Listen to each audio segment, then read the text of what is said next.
Hey everybody, welcome back. This is going to be short and sweet because I have a bunch of conference calls I have to listen to, but I really want to go through some of this stuff for you guys because it's super important what happened today. Everyone sees this 67, 20, 31 level. And it's really important to get this drop and what happened today. Now, we can all see that it just stopped dead. And I do apologize for keeping this short and not being able to do one last night, but it's just been absolutely crazy with these conference calls for earnings. And I've got about three more that I have to go through. So subscribe to the channel, click all notifications because I'm going to go through them all on Saturday and we're going to cover them in detail. Because some of these were just absolute monster quarters and some of them were dumpster fires. I do want to get to a couple for you tonight. So we can see these key levels. Now, this morning in the pre-market, the public one that we do, we went through this and we said that this was exactly the level that you kept hitting and that you should be careful this morning. And I just kind of want to walk through that level. Not for like, oh, look how smart I am, but just understand that that 680 level, we really respecting that 680 level. Bonk, bonk, bonk, tries again, double bonk, complete Matumbo, and then we broke down. Really important to see where we held. And this is the put wall on the entire index. And the important part of understanding that this is the put wall, and that just means that there is a tremendous amount of puts here. And it's the easiest way to explain it, and that's at 670. So tomorrow on your charts, and we're going to go through this in the public market as well, tomorrow on your charts, guess what you want to mark off? 670. Why? That was your put wall. Bonk, bonk, bonk, tries again, bonk, can't break it. All right, so we want to watch this tomorrow because that market maker, those option market makers, they want to go home with fat wallets. They do not want to pay those people on their options. That's why 85% of these options between the calls and the put walls usually expire in the middle, and because they want the money. So they'll do whatever they can to defend those areas. And they did a great job of that today, those market makers. And they have the money to do it, and they did it. So we have to understand that that's what you're coming into tomorrow. So when everybody's expecting this market to sell down tomorrow, what are you going to do? You're going to say, I need to watch the 670 put wall. And if we don't break that put wall, then guess what you're thinking? You're thinking that I think, oh, I might be okay here, and I want to hold that. Now, that's the first thing that I really wanted to go over with you guys so that you have that for tomorrow. The second thing that I thought was super important was the level that we had here on the Qs. And I'm just going to drop this here, and then we can see that 626. We said it was 626, and we saw it trying to get up there again today and just dying. It just couldn't really do it. It's actually a little lower. It's right there. There it is.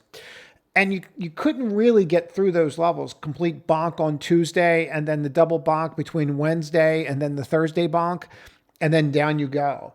Now, what did we do today? We tried to rally to this low from that Wednesday low, hit it, that was it, and then we just dropped. And you respected these the whole way down. Now, I will say this, your put level on the Qs is 600. Now, why is this important for you to get, and why do you care? Tell you why you care is because if the S&P breaks, the Nasdaq will free fall. Because the S&P has some level of support, the Nasdaq doesn't have anything between here and here. So it will come in a lot harder. Yes, you'll have stuff in here, but your real level on the Nasdaq is going to be here. So the two things that you're going to take away from this video is that if 670 breaks on the S&P, on the SPY, that the Qs are done. Here's why I don't know that that's what's going to happen. And I'm going to start with this obscure name that some of you know because I've been yammering on about it for some time.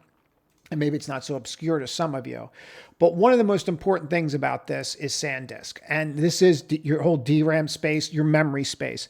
And I've been yammering on about this for ever at this point. As a matter of fact, if we go to this chart and we look at SanDisk, you guys will even remember I even drew this out for you guys for one of the Saturday videos, where these are your gold miners, the Meta, the Microsofts, the Amazons, the Google. Maybe I could learn how to spell OpenAI. That's going to bother me. I'm going to have to give it a moment to fix that.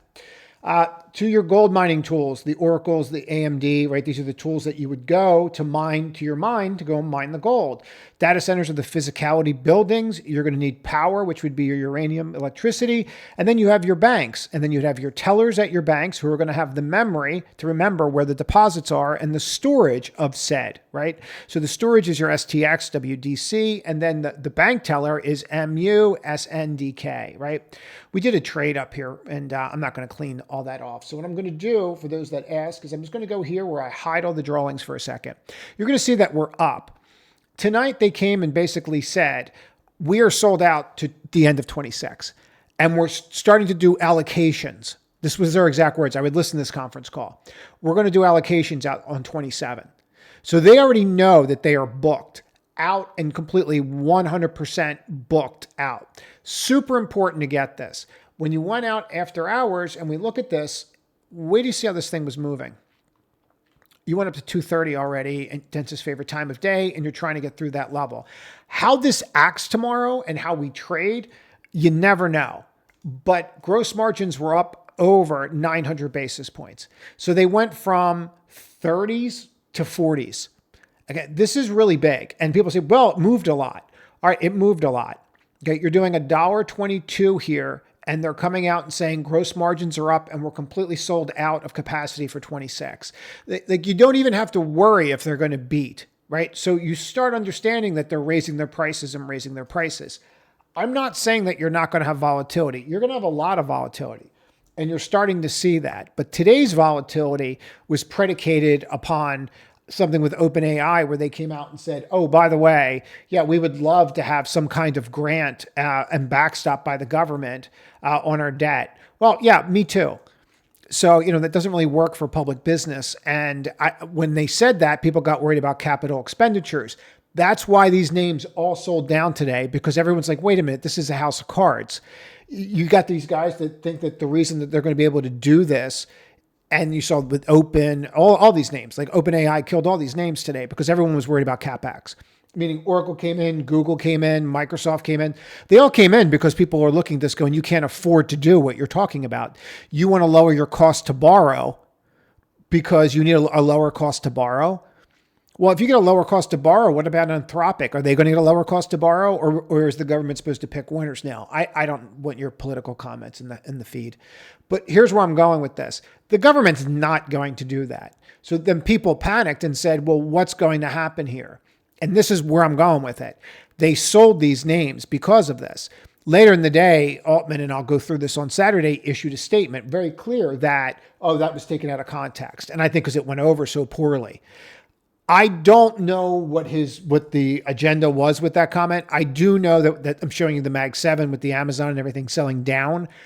I do know that this stuff came in and got shellacked because of that. And you are at a spot where you're at risk. The question is, how much risk? And I don't think that you're at that much risk. I think you're at risk where you could have a 5% pullback. Now, what gets you out of this? The government opens. They're supposed to have a vote this week or possibly this weekend to reopen the government. There's a lot of talk that that's going to happen. If it does, great. If it doesn't, that's great too. But that kind of thing. The other thing that's going to get you there is now you're through this week and you see these kinds of names breaking out. Look at Micron after hours.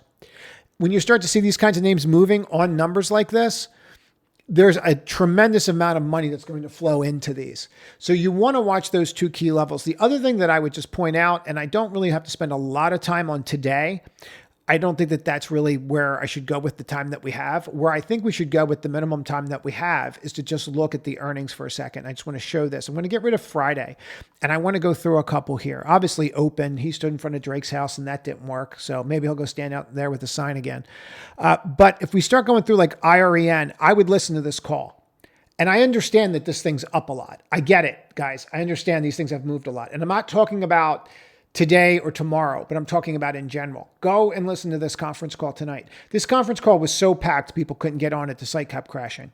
And it talks about all demand and how much demand they have going on. They signed a contract with Microsoft. That contract is 85% gross margins. And people are going to sell this down tomorrow because they don't really understand what they own. I think that's really important to get. When you start understanding how these names are moving and what they're really going to achieve, and you saw this with the CIFR, it did the same exact thing, sold down, and then we start to see the bounce again. You're going to be all over the place. That's just the way that these things are going to trade, especially now with all the uncertainty that we have out there. But the important part that you should take away from this, and again, I'll get more into this on Saturday, you have to look at this stuff for what it is and say, yes, it's going to be volatile. I get that.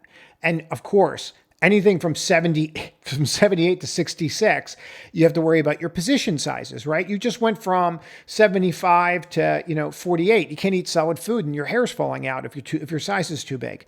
So you have to position according to this. I like, when I do this stuff, I take core positions and I take trading positions. And I found out over the past 27 years that works best for me.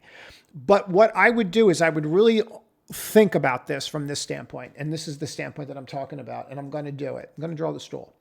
You have the macro climate out there right now. The macro climate in and of itself, you have to open up the government. There's not really a whole lot to do about it besides that. But if you start looking at the fundamental side of earnings, did anybody really suffer? No, it was one of the best calls you've ever had. The problem that I see with it is you're going to start getting winners and losers. And what people are going to start thinking about with the winners and losers is they're going to start thinking that that means that everyone's either going to lose or everyone's going to win. And that's not how this is going to play out. You're actually going to get winners and losers. And it's really important to understand that dynamic. I cannot stress that enough.